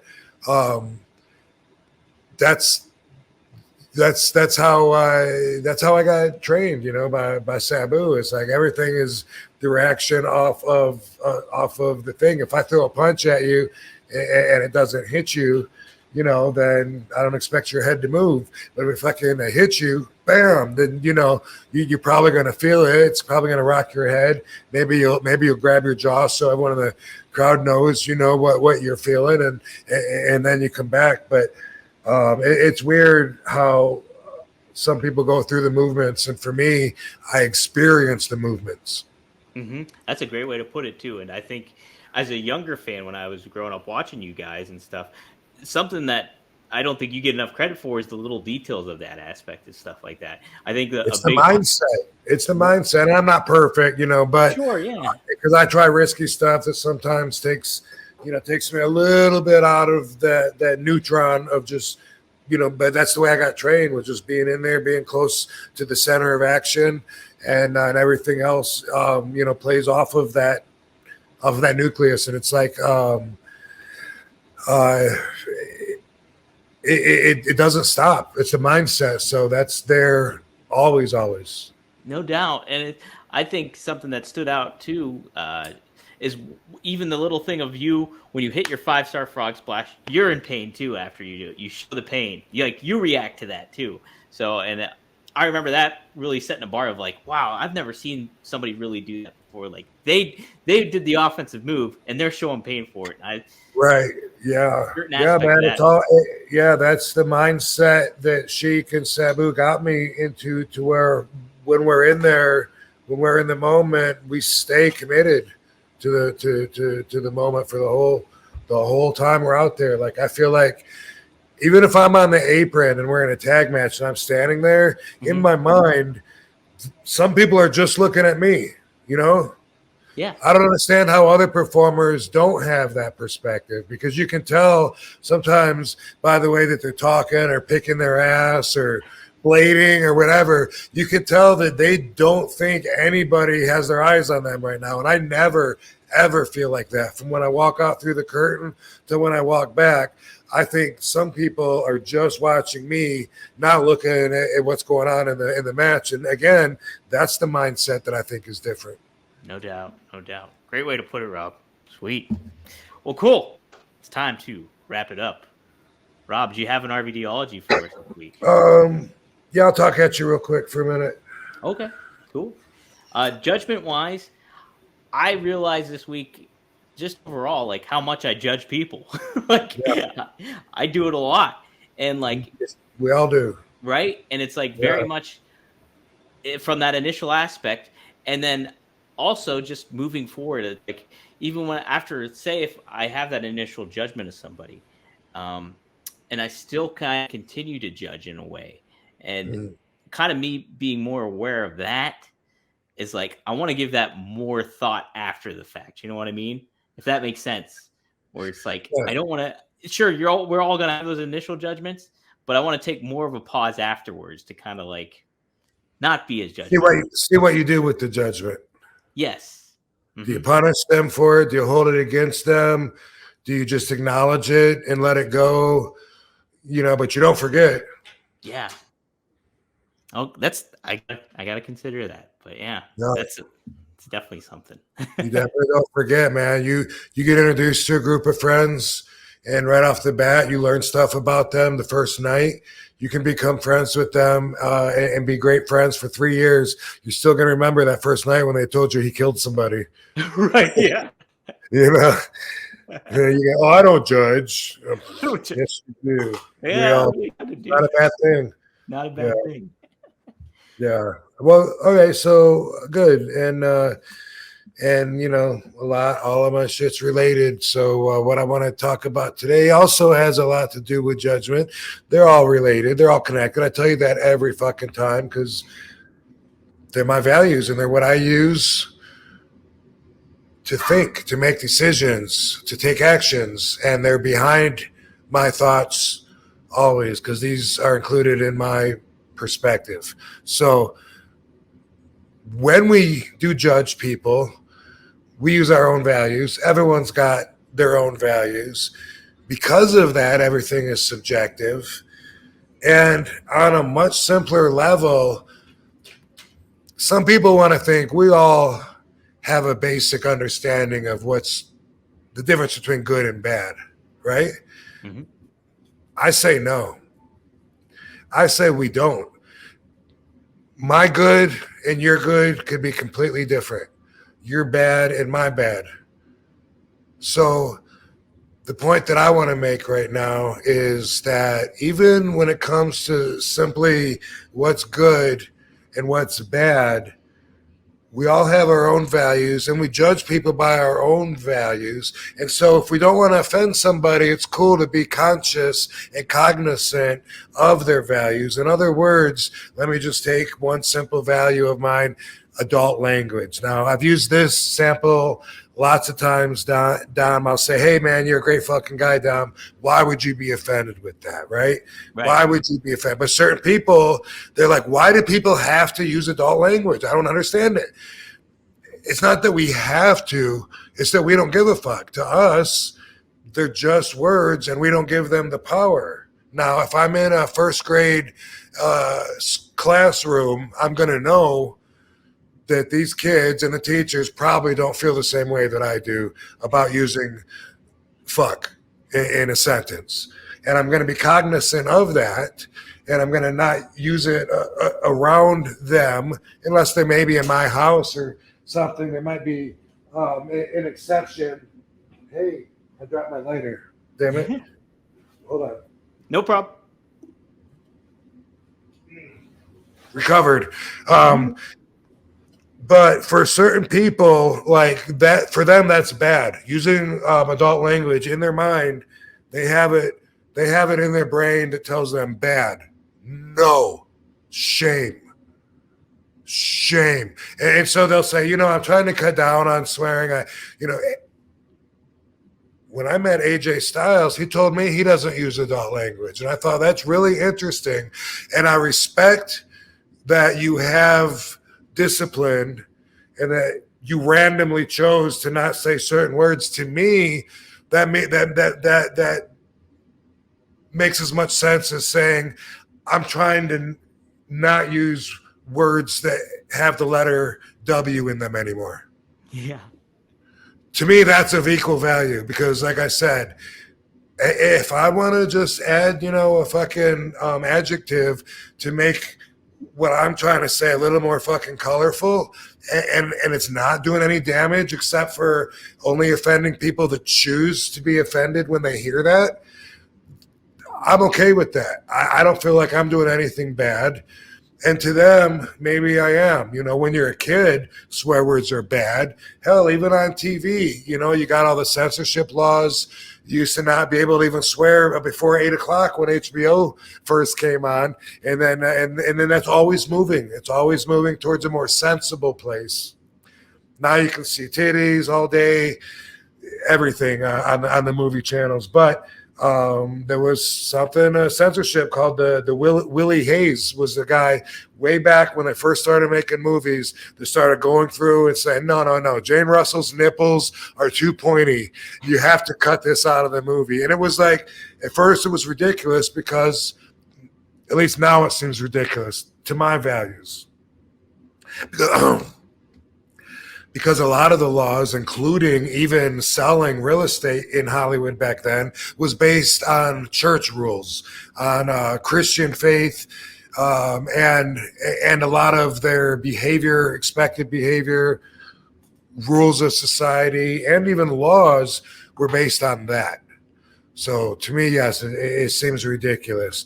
A lot of people, would they think I'm a bad person because I use adult language? I'm an adult. If I'm speaking to an adult, fuck, I should be able to say whatever I want, shouldn't I? I mean, fuck, I don't want to offend anybody.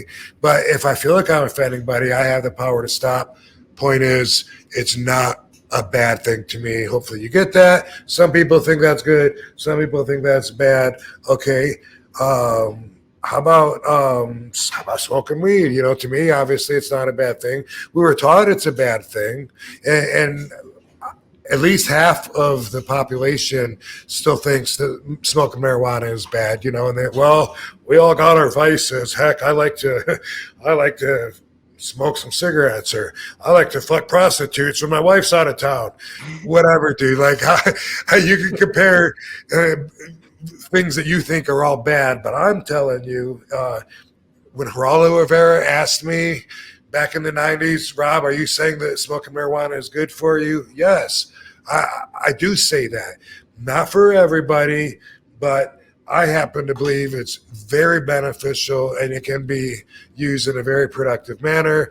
Not to mention extend your fucking life expectancy. But for a lot of people, that would be like, hey, hush, hush. There's a tongue-in-cheek kind of thing where certain things might be bad, but we all do it, so shh, we just don't talk about it. That's how society works. I call it good old boys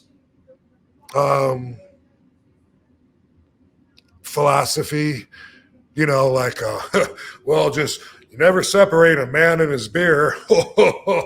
He does like his beer. For some reason, that's something that became a good old boys thing. Bobby Duncum Jr. was, one of my best friends, and he was an alcoholic, and he loved beer. But he would talk about it. He was from Texas, and he would let you know, brother, I'm from Texas. But it was always like, hey, just don't come between me and my beer. And that became an acceptable thing in culture. You can see it on T-shirts, whatever. Why? Because they get high off of it. That's why men like beer, because it's a legal way to get high. They call it spirits because it lifts your fucking spirit up. And certain people think it's bad. I mean, it does cause over 400,000 deaths a year in the United States, auto accidents, violent crimes. But I'm not saying that I think it's a bad thing, but I'm thinking that the tongue-in-cheek humor, of like, well, he's a good guy. He does like to tie one on after 9 o'clock at night. It's like, dude, why not be just out in the open? How about porn? Porn is something that a lot of people think is bad and a lot of people think is good. Normal people, they're not going to be comfortable talking about that. They're not going to want to bring it up, and they're not going to be able to. They don't want you to know anything about it. They're not going to be able to point out their favorite starlets and say, "Oh my God, I'm a big fan of whoever." But you talk to people in the adult entertainment industry, they don't think it's bad. They'll come right out and say, oh, hey, do you do content with other girls? Oh, cool. How do you feel about anal? Oh, okay, great. Here's my card. To them, it's like nothing because they're in their own world. But then you go to the mainstream and you talk about stuff like that, and then it's like, guys don't even want their wives to imagine that they looked in the direction of a girl with their boobs hanging out. You know what I mean? Yeah. Like, I saw you staring at that. What? I did not. I didn't even notice it. And it's like, it's a fake. good old boy world that's just normal to society. That's what makes us Americans. We like our beer. It's weird when you're a really open, honest, transparent person. And I'm not saying that I need all of my deepest secrets out there for everyone to know, like everything that's good and everything that's bad about me, but I'll probably like let you know anyway, because I always throw my shit out there and talk about it because I'm transparent and I like to be judged by who I really am. So, girls, like it's like that's another thing that like it's weird how in society it's like cheating is has been acceptable by men.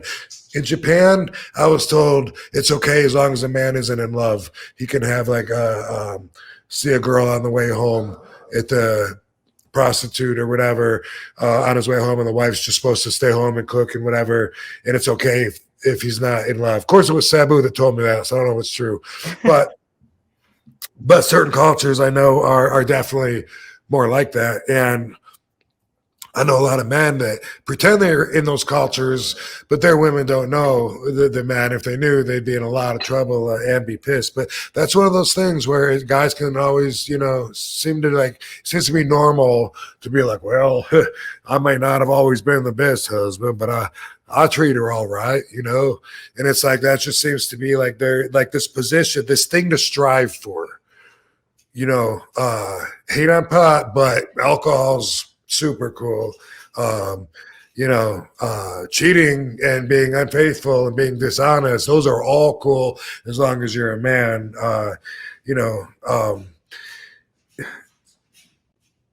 It's one of those things where for me, I feel like you got to be reprogrammed when you're an adult.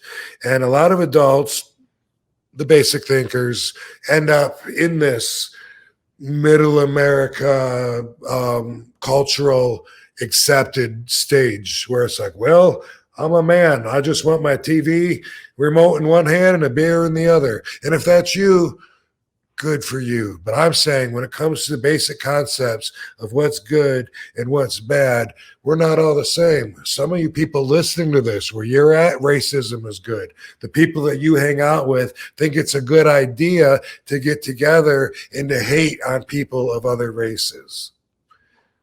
That's not good to me. To me, that's a bad thing. So judge me for marijuana, you're a racist. Everybody has their own values and their own even ideas of what's good and what's bad. Now, most people will tell you, well, you shouldn't murder people, but guess what? How many people are going to say, well, I know if I catch someone at home in bed with my wife, I know I'm going to shoot him. Well, okay, I mean, that's a homicide. It might be justifiable. I don't know.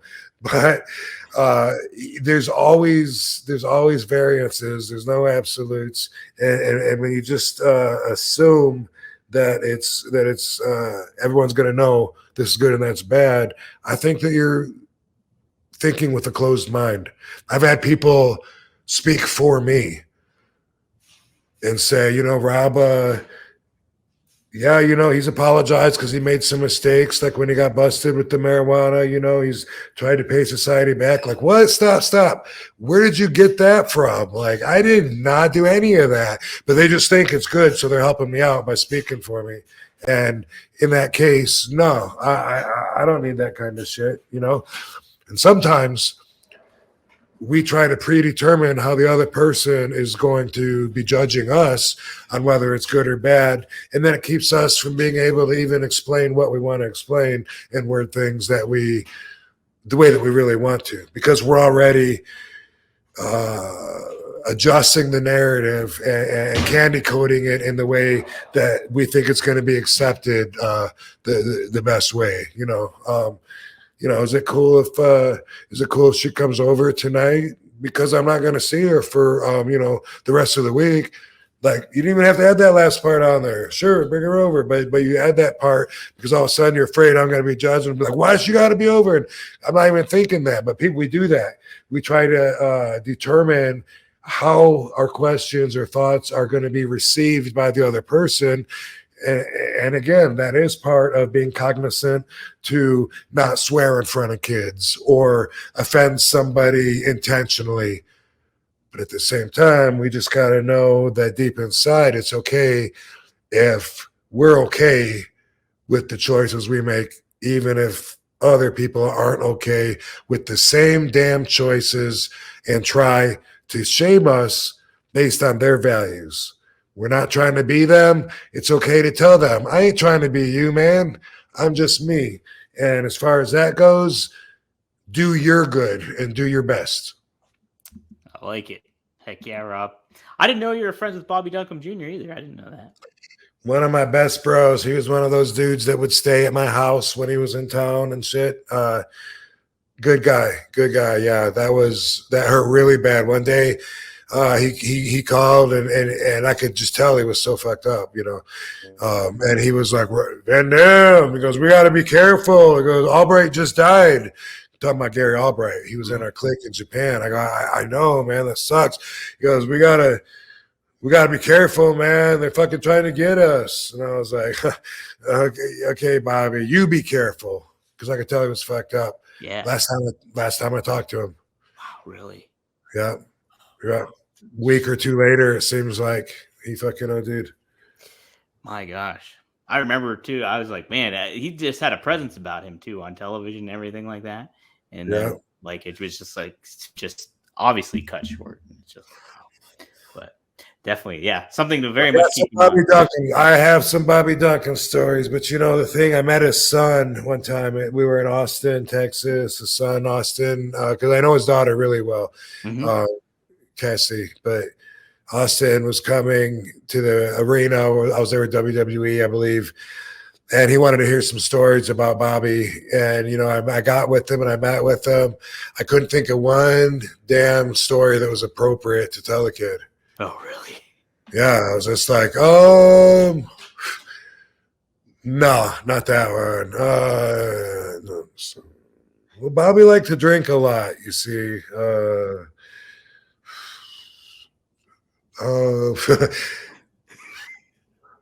He really liked to drink. That was all I could do. I felt so bad, but every story I could think of was like inappropriate. Yeah. We played Fire Pro Wrestling in the van together. I think so. I think I'm almost positive that he did. Oh, really? I don't know that he had a character on there though, but he was in the Winnebago with us for sure. No shit. How about that? Yep.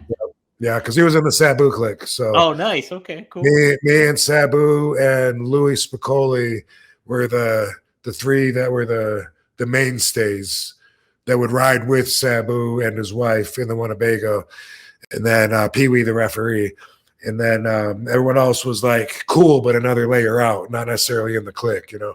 Is that Pee Wee Anderson you're talking about? No, John Pee Wee Moore. John Pee Wee Moore. Yeah. Okay, cool. Yeah, I would just want to make sure. All right. Wow. Yeah. See, I would have never, if somebody put those two names, RVD and Bobby Duncum Jr., I would have thought you guys never crossed paths. Yep, All Japan. He came out his first match in Japan. He wrestled Johnny Ace, and Johnny broke his nose. And I don't know how in the daytime or the arena or whatever, I clicked with him somehow well enough for him to feel like knocking on my door in the middle of the night and waking me up at the hotel.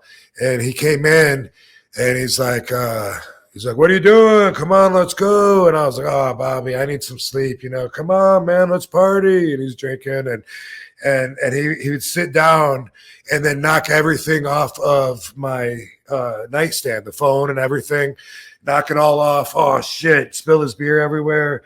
And then they broke my nose. I said, I know, man. He goes, they can't stop me. They break my nose. They can break my back. I'm like, brother, I'm from Texas. You know, I'm not going to stop. There ain't no point. Hey, man, come on, let's go. I was like, Bobby, you know, go see if there's somebody else, man. I'm just going to finally he would give up and he would leave. And then 15, 20 minutes later, he'd knock on the door and do the exact same thing again. It seemed like it happened 4 times in the first night. Everything. He would knock the phone and everything off every single time. Go through the same thing like deja vu. Come on, let's go, man. Go. Yeah. Let me get some sleep. Yeah. Yeah. Well, cool, man. It's been a great episode. Man, it's been a fun one. Looking forward to seeing you on Dynamite this coming week and everything like that. I did want to ask, do you have man. Yeah, looking forward to that. Wednesday, I'll be on fucking Dynamite. This could be my third match. I'm trying to get some W's to make up for that debut with Jungle Boy till I get him in the ring again. Get But that resume building up on AEW there. fucking hey, man, I'm stoked. Looking forward to it. And each time I go, it seems like the fans know a little bit more what to expect from me. So that's good as far as just universal momentum goes. I don't have as much pushback as I was getting before the first one. You know what I mean? Right. Yeah. Exactly. Try not to pay attention to that, but when it's there, there's a current of energy going against you, and everything else is going with you. You notice it. You know what I mean? Oh yeah. But hey, yeah, I mean, like it's always good to have a chip on your shoulder about it too, and be like, well, you know what? I'm gonna just prove those haters wrong about it all. So right, and I have, and I will continue to do so. Hey, little piece of trivia. I bet maybe even YouTube Chris might not know this one, but he might. He might. You might know this, YouTube Chris. 97 or 98. I think it was 97. Could have been 98. Definitely could have been 98. I thought I was indestructible. I didn't think I could get hurt. You know what I mean? I would dive from the ring to the floor and not even care if you didn't catch me, and I'd just land on my fucking back or head and be like, I can take it. I'm not going to get hurt. You know what I mean? I'm out here to show that I'm indestructible. And that was my mindset. And, I stretch for like an hour before every match. If you ask other wrestlers, they'll tell you I'm the only one that's done that my whole career. And it makes me just feel like I'm at my best and like I'm indestructible. Had a ECW match in Orlando, and I was wrestling Rhino. But all of a sudden, on the way there, my travel is changed because Bobby Duncum Jr. died. And I got to stop at his funeral now on my way to Orlando. And it fucked me up because somehow through that travel, I got to the building really late in Orlando. And I didn't have time to do my stretch. And it's the only time that I've gone out there and had the match without doing my stretch. There's been times where I had to go through it quickly in 20 minutes instead of 45 or 60 minutes. But this time, man, I didn't have time. I had to put the boots on, boom, boom, boom, get out there. And that's when I found out I wasn't indestructible, because that's when I broke my ankle in that match with Rhino in Orlando. And I'll always blame it on Bobby Duncum passing away. Wow. How about that? Yeah. Jeez. I think if I would have got my stretch on, I would have just rolled right through that match. I believe that. Yeah, right? That had to have thrown you off. I would think so, Jeez. My routine. It's my process. Yeah. But, there's other reasons to be mad at Bobby passing away. So, that's just part of it. But he left a great family behind, and his daughter just got engaged or married. I think she got married, engaged, maybe married. I don't know. It's just, anyway, I remained close to the family because I was close to Bobby, and that's what you do, at least used to. Yeah, it's cool you're able to keep that connection going too. It takes work, but it's I think it pays off when you do that stuff too, and I'm sure When you lose somebody that's really close to you, the best thing seems to me to be around other people that love that person too, and to grieve with them and share those vibes with them. So that's how usually you end up becoming part of the family like that. Absolutely. That's cool, Rob. That's really cool. Well, cool. Next week we'll look forward to doing this again. Or do you have a new singlet for coming up? Or I don't have a new singlet, and I meant to call Joe Holland, which I didn't. But I think I have one or maybe even two that people haven't seen. I've either not worn them or I've only worn them on a non-televised show in the last few months or something. So I'm going to be looking to, grab something that I haven't worn yet that's still new. Nice. Well, yeah, people will see something different. I won't be opening up a new package tonight, if that's the question. That's right. Guys, you'll have to unbox something else on your own. So sorry. Gotta keep people guessing, man. We can't fall into routine shit like that. Right? Exactly. Keep you on the toes. That's what we do here. Yeah. So cool. Anything else you want to plug before we Rob?